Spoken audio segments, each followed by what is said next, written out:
are 2 sets of double platforms, and it's very important to be able to access all of them as quickly as possible. Roy can't do that, so let's see how this goes. Here we go, into game 1. Roy versus Falco, Don't Test Me versus Zane. Ooh, oh my god! Oh, okay, and he's dead. okay, and the homie's stuck. The homie's stuck. Solid beginning. Okay, that's one thing though about this stage that could be like maybe the only saving grace for Roy is that the side blast zones are so small that if he does get a forward smash like that, if Axe had like 12% more, he would have died. Yeah, it is an extremely narrow stage, but here we go. Axe getting the first Starman of the tournament, and Don't Test Me is trying to hold him off as long as possible.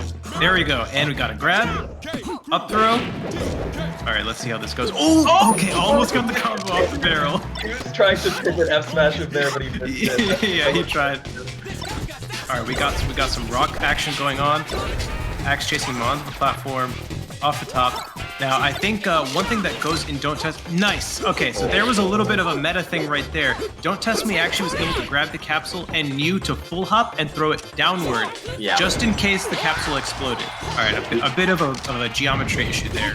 Yeah, that was unfortunate for Axe for sure, and that should be it for Don't Test Me. But yeah, the barrel a lot of the time will actually give you a full rotation if you're stuck, but he sort of got in one of those really unlucky situations where it's going to end with you just guaranteed to die.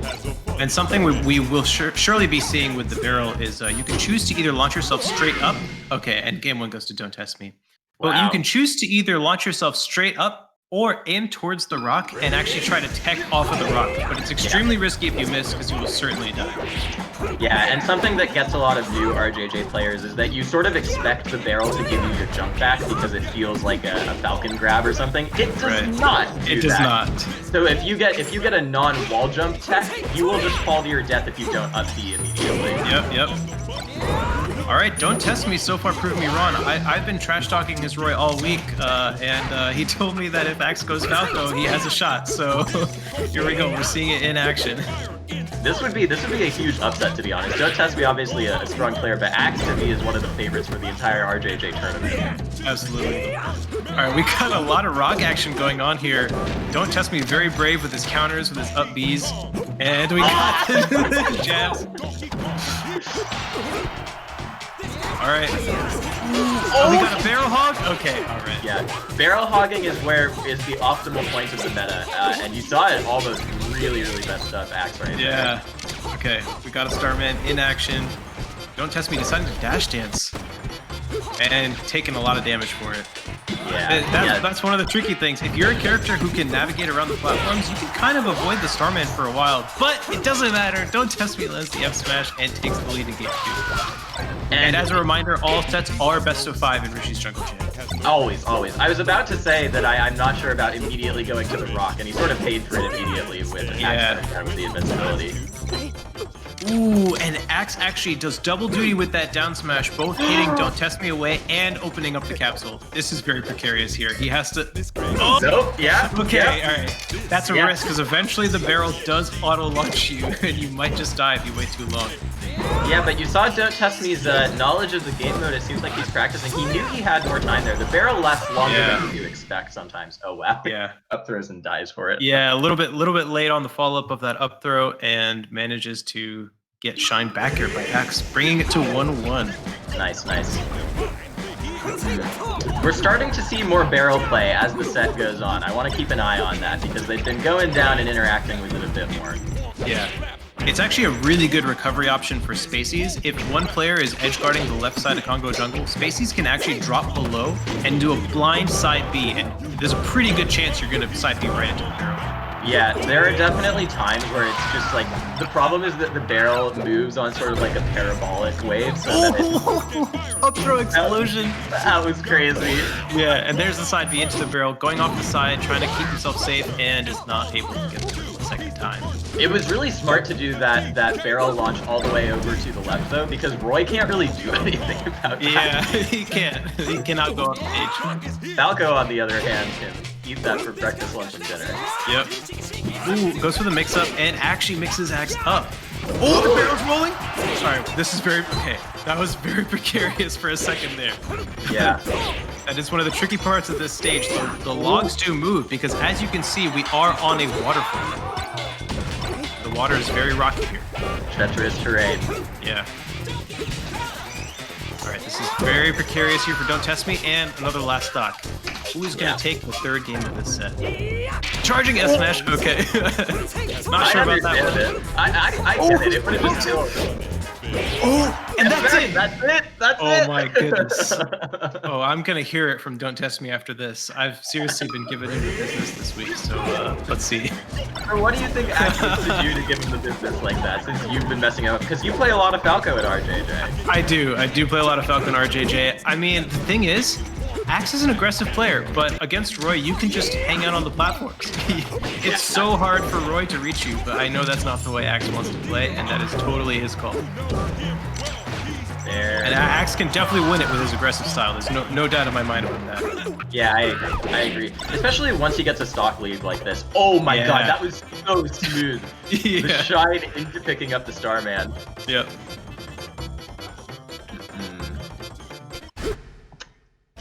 Okay.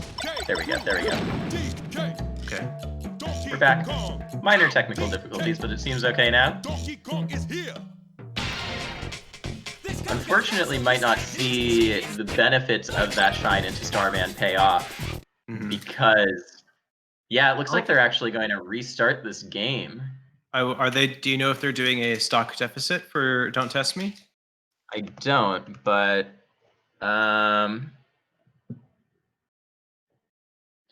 we do have to acknowledge that we're using some black magic to really debut the first ever online RJJ tournament in general. So there's bound to be some hiccups sometimes.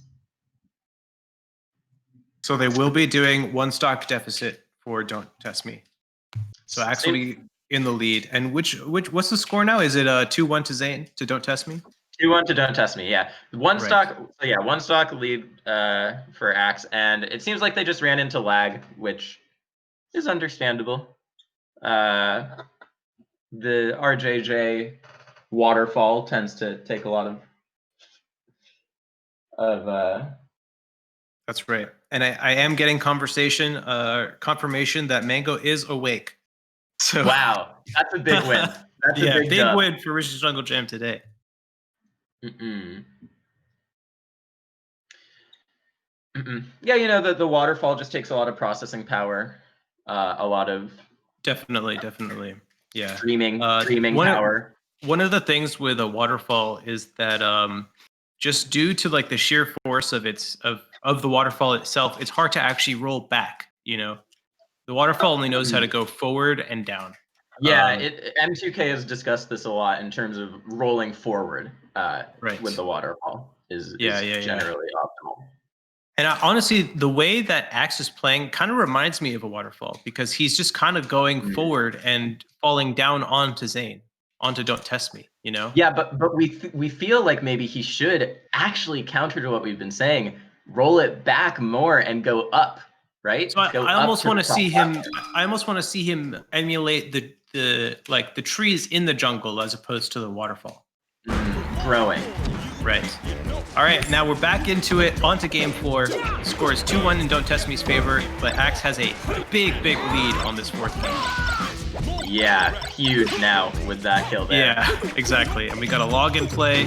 Don't Test Me, for some reason, wants to take the risk. I guess he feels like he might as well go for it.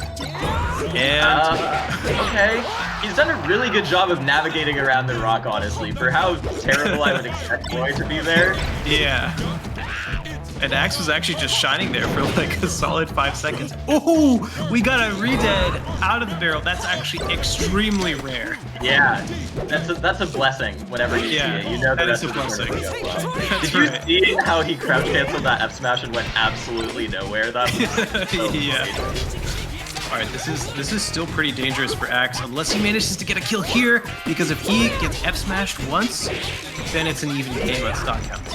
Oh boy. Right, got the edge guard. Is he gonna go for the barrel hog? Oh, he actually hits him with the upbeat, throws him up with the capsule in hand, and Axe gets the Starman. This is looking rough now for Contest. Yeah, he was able to pull off some evasive maneuvers in game 1. He actually is doing a good job now. Nice light here we go. There you go. All right, light shield looking a little thin, and can he get the kill? How He actually gets the kill. He didn't get touched and he takes it back. Wow. He says, "Don't test me." But now we're going into the ultimate test, Game 5, Axe. Game 5. Oh man, this is exciting. We were discussing it beforehand and basically came to the conclusion that Roy just is absolute dog shit in this mode. So. And you know what? I still stand by that assessment. But don't test me in this mode. That's a totally different story. Yeah. Good All right, so back on the rock. Let's see. Now, one thing about the rock is actually the game's pace is basically decided by Falco. Roy kind of wants to be either right here or play a losing mix-up on the rock. So this is actually exactly where Roy wants to be.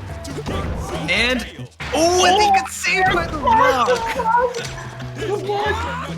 That's a blessing if I've ever seen one. Okay, and the capsule. Did he catch the capsule? Yeah, he did. No. He did, right? Oh no, he doesn't have it. No. Okay, yeah, he almost caught it. I would have been so impressed if he caught that capsule. Yeah. That actually is one of the reasons that this stage is perfect for enabling Starman, because the platforms are tilted. The items can actually just fall off the stage, so you actually see them less than on other stages. Yeah, it really is weighted that the most of the time when you'll have an option to go for an item is going to be when your opponent chooses to camp, or sometimes that happens. Sometimes, but that's just reward in action, you know. Yeah, exactly.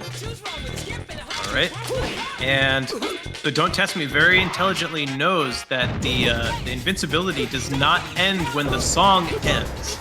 It actually goes a little bit longer, so good on him. Most people try and attack a little bit prematurely. Now we've got a stock deficit. Don't Test Me. Oh, gets a grab throw. Here. Great shine stall by Axe. Ooh, nice angle off the barrel. Manages crazy. to get just far enough away from Roy. This will be a big comeback from Axe. Ooh. And we got a grab. Oh, I missed the F smash off the up throw. Axe playing very clean. Can probably get a kill here and a double down air. There we go. Axe really made Don't Test Me run into him at the end there and just hang himself, you know? Yep. Wow, that was a fiery way to start off this bracket. I would agree. It's usually all water on the jam, but normally, yeah. But I think with the mix of the heat and the water, we saw a little bit of steam coming out of Axe towards the end of that set.